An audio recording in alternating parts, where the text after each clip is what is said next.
This is video 3E for the Year 12 Mathematical Methods course. In this video, we're going to cover the theory behind rates of change under the topic of Applications of Differential Calculus.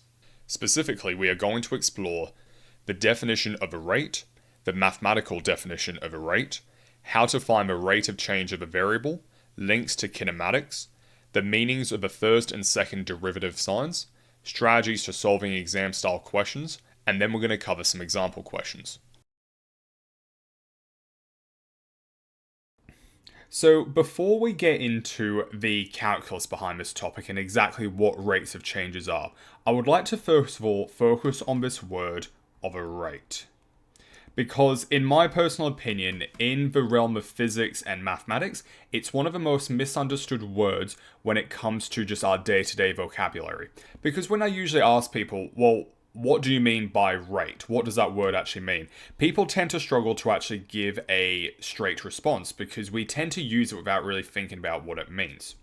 However, when we look at different examples of when we would use the word rate, we can always link it back to how things change over time. Time being the very, very crucial thing there. So let's quickly write this down here. So if we link this to the topic that we just had a look at, which was all to do with how motion changes over time, we recall that we define velocity is the rate of change of displacement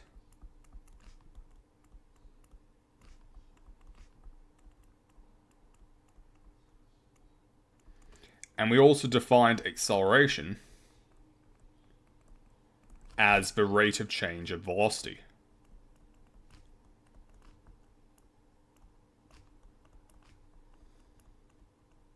So in other words, if we link these definitions to what we just wrote up here, we can say that velocity is essentially a measure of how the displacement of an object changes with time, and we can also say that the acceleration of an object is a measure of how velocity changes with time.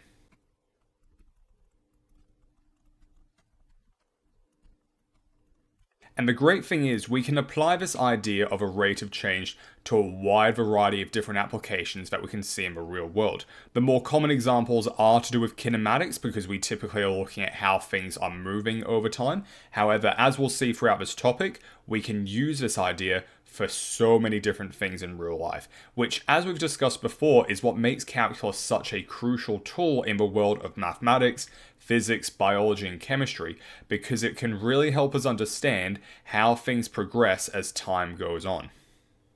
So what we can do now is link this to everything that we've been discussing about calculus so far. So how does this link to calculus? And what we're going to do from here is we're going to come back to one of the very first things that we defined when we began our journey on calculus. The very humble and very straightforward dy by dx. When we've been looking at this so far, we know that dy by dx is essentially just the derivative function for the variable y. Let's get a little bit more specific, however. We know that dy by dx is the derivative of y with respect to x. In other words, we can essentially define dy by dx as the rate of change of y with respect to x. Because what dy by dx essentially tells us is what happens to the variable y when we change what this variable x is here. In other words, we're essentially defining how y changes as x changes, which is what we've got here, the rate of change of y with respect to x. So now if we want to solely consider the idea of how a variable changes over time, we just need to find the derivative of that variable with respect to time t. So in other words, if you calculate dy by dt, that is the derivative of the variable y with respect to time, then this here will tell us the rate of change of y as time progresses. Or in a slightly varied form, we can say that this is a measure of how y changes over time. Now, even more specifically, let's say you get the derivative function dy by dt, and you evaluate this at some time, let's call this here t0, then what this here will tell us is the instantaneous rate of change of y at time t0. Now, this whole idea of an instantaneous rate of change will pop up quite a bit, and we'll actually see examples later on as to where you'll have to use this particular definition. However, what we're going to quickly do now is have a look at some slightly different real-world examples of where this could be highly applicable. So let's say, for example, we have the function h of t, and this measures the height of a tree at time t. Then what the derivative function dh by dt, or in other words we could write this as h dash of t, this here would represent the rate at which the tree's height is changing. Or if you wish to define this function a bit more casually, then we can look at dh by dt as the speed in which the tree is growing.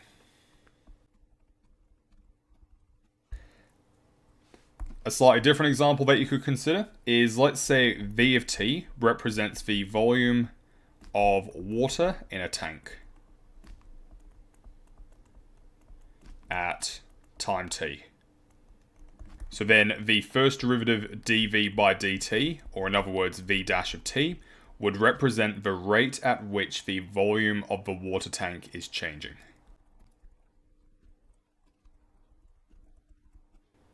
Or, in other words, the speed in which the water is either flowing into the tank or being released from the tank, depending on what the situation is.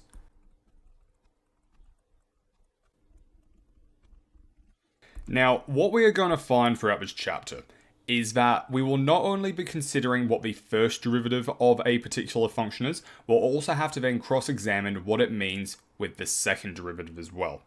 Now, what we're going to have a look at in this little section here is understanding what it means realistically when a variable's first derivative is positive and negative, but also simultaneously what it means when the same variable's second derivative is positive and negative. So first of all, just coming back to our original definition, if we have a changing variable y, so for a changing variable y, then dy by dt tells us the rate of change of y, or in other words, the rate at which y increases or decreases over time. So then what that means for us is that if dy by dt is a positive value, then y must be increasing. Conversely, if dy by dt is less than 0, then y is decreasing. So you can think about this very similar to how we've been dealing with our general functions, where the functions are increasing or decreasing over certain intervals, except in this case we're now going to be strictly looking at how a variable changes over time, more so specifically whether it's increasing or decreasing at certain time periods. Now, what we're going to be looking at as well is what happens when the second derivative is positive and negative. So if we consider the second derivative of y d squared y over dt squared, let's first of all consider when this value is positive. Then what this here means is that the rate at which y is changing is increasing. Now, if that doesn't make a whole lot of sense just yet, do not worry right now. We will have a look at quite a few examples of the second derivative in just a second. But then conversely, if we consider when d squared y over dt squared is less than 0, then this tells us that the rate at which y is changing is decreasing. So when you're going through these questions all related to the rates of changes of certain variables, we're more so specifically going to be considering different combinations of these four situations that we could be having. So the four different situations that we could have are the following. So we can have when the first derivative dy by dt is positive and the second derivative d squared y by dt squared is also positive. This means that y is increasing at an increasing rate. Now, what this here means graphically is that the graph will always be getting bigger and bigger and bigger. So in other words, it's always going to be increasing, but it's also going to have a upwards curvature. So it's going to be something like this.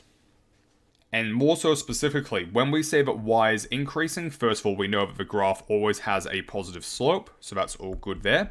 But then the second part is this at an increasing rate. Now, essentially what this here means is that if we look at this tangent here, and then this tangent here, and then this tangent here, and so on, we can see that the gradient of these tangents are constantly getting larger and larger and larger.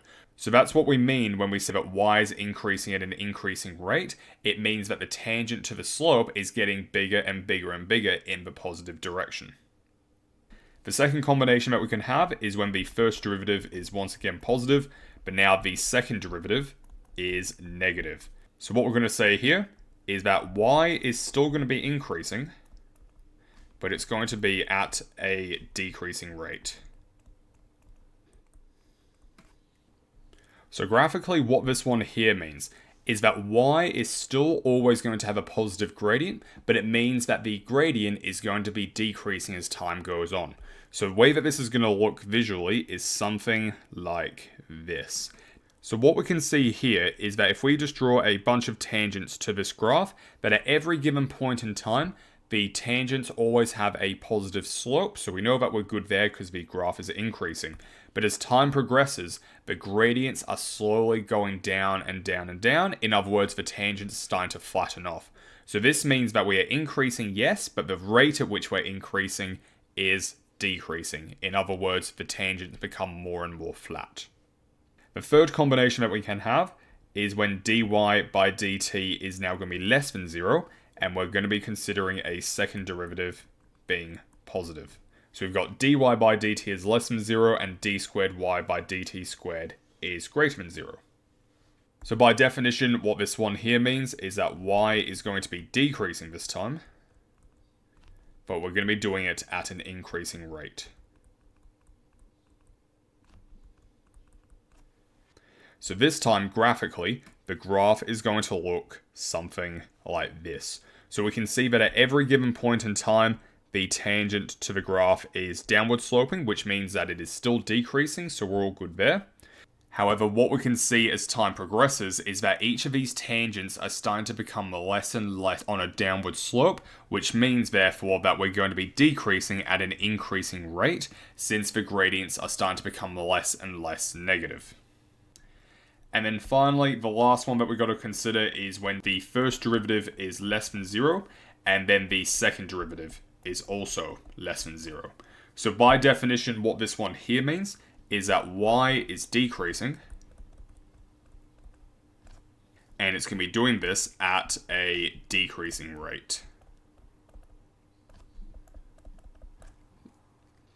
So graphically, this one here looks something like this, where if we consider a tangent at different points in time, we can see that the graph is always downward sloping, so that's this decreasing part here.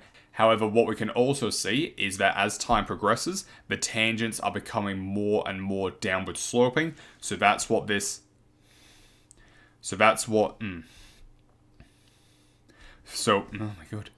So that's what we mean when we say that y is decreasing at a decreasing rate, because as time progresses, the downward sloping tangents are becoming more and more downward sloping. Now, those four combinations there of when the first and second derivative are positive and negative are by far some of the most important parts in this entire chapter here, because realistically, the types of questions that you're going to get asked, and we'll go through these in just a second, are finding out the derivative functions of different variables and then finding the rates of changes over certain periods of time. However, the most difficult to answer questions that people have found are interpreting what it means exactly in these different situations when the first and second derivative are combinations of being positive and negative and so on. So your ability to use those four definitions that we just listed out there in these wide variety of different situations will be very, very important moving forward. However, just as usual, we will go through a few examples of this and what exactly each mean, just to get some different exposure to these different scenarios. So, as we normally do, we're now going to look at the different types of questions you could get asked in any question related to rates of change. Alrighty. The first type of question that you could be asked is to evaluate the initial value of our variable, let's just call it y in this case, or at a particular time. So all you need to do in these situations is if you're being asked for the initial value, then this means to sub in t is equal to 0 in your particular equation, or at a particular time, then you just need to substitute in whatever time they give you.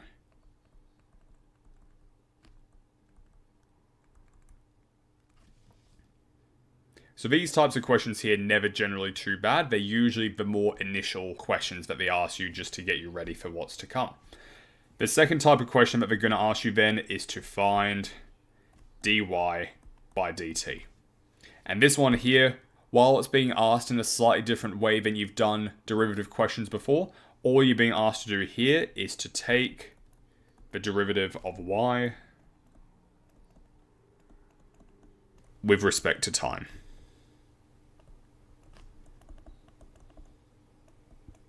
Now, since we've already gone through a wide variety of different rules in how to find out the derivative function for many, many different functions, you can expect that you'll most likely have to use either the product rule, chain rule, quotient rule, exponential rule, trig rules. So just understand that you will be expected to know how to use those rules even in these situations here. The third type of question that you could be asked is to find the rate of change at a particular time. Now, all this here is essentially asking you to do is to sub in whatever this particular time is into the derivative function.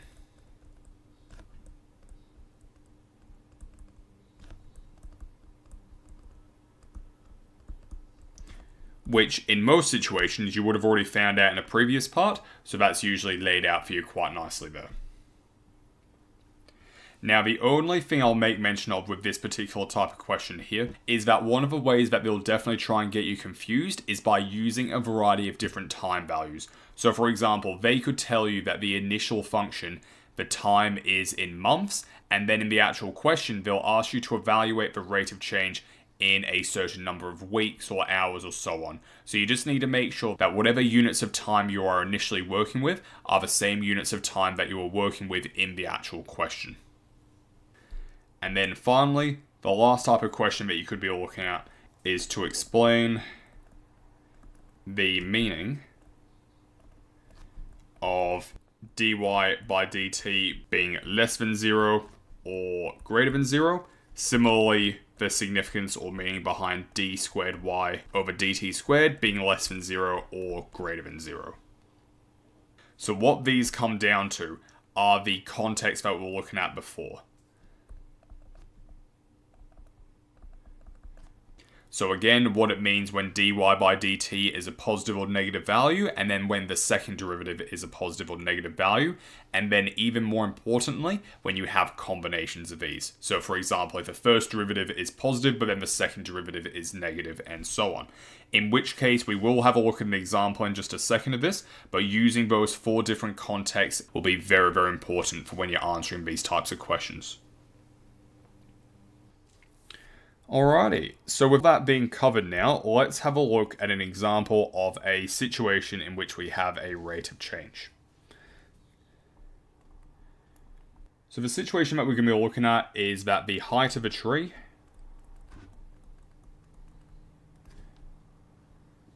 T years after planting is is given by the function h of t equals 20 minus 55.5 divided by t plus 3.5. And the first question that we're going to look at is the initial height of a tree. So we know that when we're looking for the initial value of something, this means to sub in when t is equal to 0. So in other words, h of 0 is equal to 20 minus 55.5 over 0 plus 3.5. If you chuck that into your calculator, then you get a rough answer of 4.143 meters. And I probably should have mentioned before that this height is in meters. So that's your first one there. And then the second question is to find the height of a tree after 1 year, 5 years, and 10 years. So in these situations here, the first one, we want to evaluate the height of a tree after 1 year. So we're going to evaluate h of 1, in which case that would be 20 minus 55.5 over 1 plus 3.5. And if you chuck that into your calculator, then you get an answer of 7.667 meters. If you follow this exact same process for h of 5 and h of 10 for 5 years and 10 years, then you get the following answers. h of 5 is approximately 13.471 meters, and then h of 10 for the 10 years is approximately 15.889 meters. So you have these three answers here. And then the next question is to find the rate of change after 1 year, 5 years, and 10 years. So in this particular case here, we're now being asked to find the rate of change of the height after certain periods of time. So the first thing that we need to do is to find the actual rate of change. In other words, we need to find out what h dash of t is. Now, if we just come back to our original function, we know that h of t is equal to 20 minus 55.5 over t plus 3.5. I can rewrite this now in index form, as in 20 take 55.5, then t plus 3.5 to the power of minus 1. So then, using the chain rule, we can say that h dash of t is going to be equal to 55.5, then t plus 3.5 to the power of minus 2, or in other words, 55.5 over t plus 3.5 all squared. So now if we want to find the rate of change after 1 year, 5 years, and 10 years, we're going to substitute these three time values here into this rate of change function. So in other words, we're going to have h dash of 1, h dash of 5, and h dash of 10. If you pop in 1, 5, and 10 into this function here, then we get the following answers of 2.741 meters per year. We get 0.768 meters per year. And we also get 0.305 meters per year. Now you'll notice that when we're looking at the units of the derivative function, we look at whatever the units of the changing variable are. So in this case, the changing variable is the height, which has units of meters, and then we divide, or we do per, the units of time. In this case here, we say that time is in years, so we do meters per year for each of these. Then the next question that we're going to do is to show that dH by dt is always positive, and to explain this meaning. So coming back to our answer from part C, we found that h dash of t, or in other words dH by dt, is 55.5 divided by t plus 3.5 squared.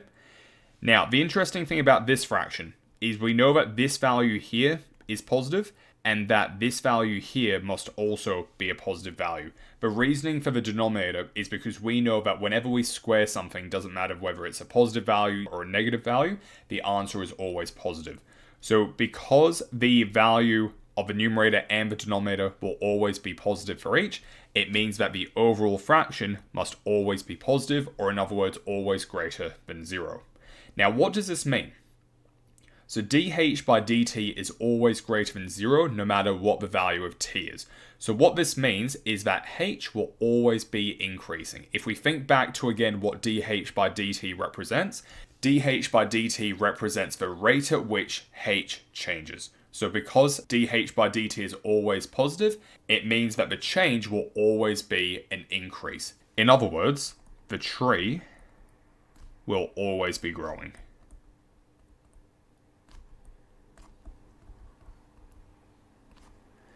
I.e., the tree's height will always increase. So you've got two different ways of thinking about that there. And then finally, the last question that we're going to look at is to show that the second derivative, d squared h over dt squared, is less than 0, and to explain the meaning behind this. So if we come back to our answer from before, we showed that dh by dt was equal to 55.5 over t plus 3.5 squared. So we can now rewrite this as 55.5, then t plus 3.5 to the power of minus 2. So then using the chain rule once again, we can find that the second derivative, d squared h over dt squared, is equal to negative 111, and then t plus 3.5 to the power of minus 3. Rewriting this ever so slightly will give us an answer of negative 111 over t plus 3.5 to the power of 3. Now the interesting thing about this fraction is that we know that this top value here is negative and it will never stop being a negative value, and that this value here on the bottom will always be positive. The reason why we know that the bottom will always be positive is because time has to be a non-negative value. So that means that whatever time is plus 3.5 will always be positive, and then the positive number cubed will still be a positive number. So that entire denominator will always be a positive answer, which means that now because we have a negative value divided by a positive value, the overall thing must always be negative, or in other words, less than 0. Now, let's think about what this means. Because in the previous part, we showed that the first derivative, dh by dt, is greater than 0, but now I've also showed that the second derivative must always be less than 0. So we said before that the definition of this first thing here means that the tree will always be growing. But then this second part here means that it's going to be growing at a decreasing rate.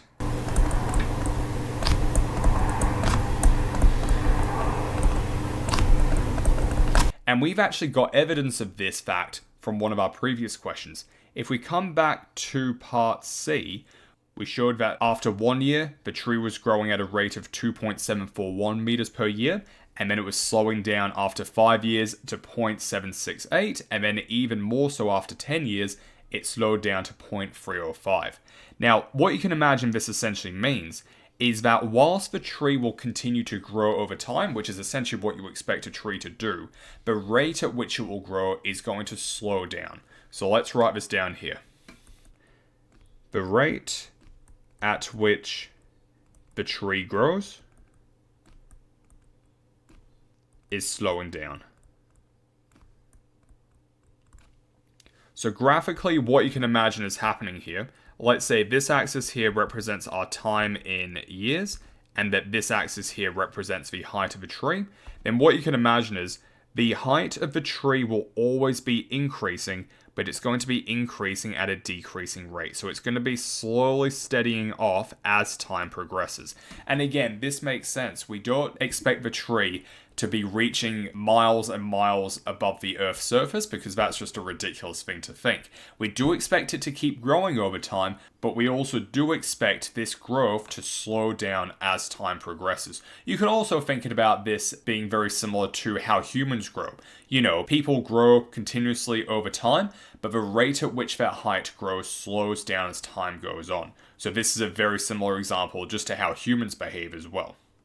But this here is a very, very good practical application of seeing what these two different derivative values mean in a real life setting. And it's something that when you really think about it, makes a lot of sense both mathematically and from a real life perspective as well.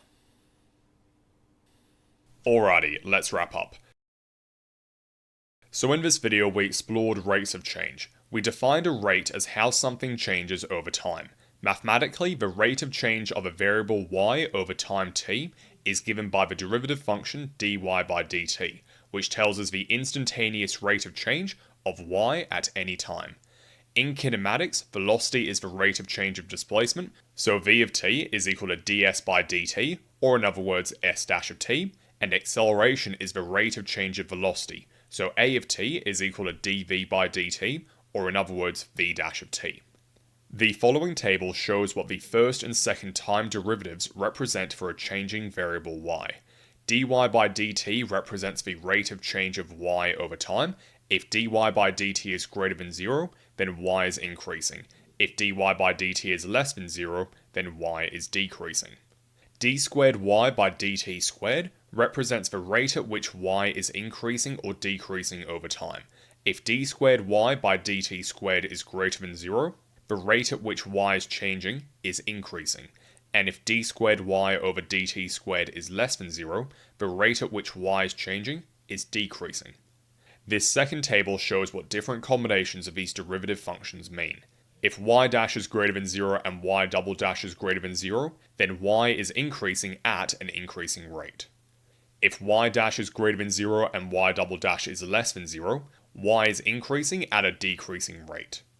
If y dash is less than 0 and y double dash is greater than 0, then y is decreasing at an increasing rate. And finally, if y dash is less than 0 and y double dash is also less than 0, then y is decreasing at a decreasing rate. Finally, we outlined useful strategies to finding and interpreting rates of change, and then applied these strategies to some exam-style questions. And that's it for now. See you in the next video.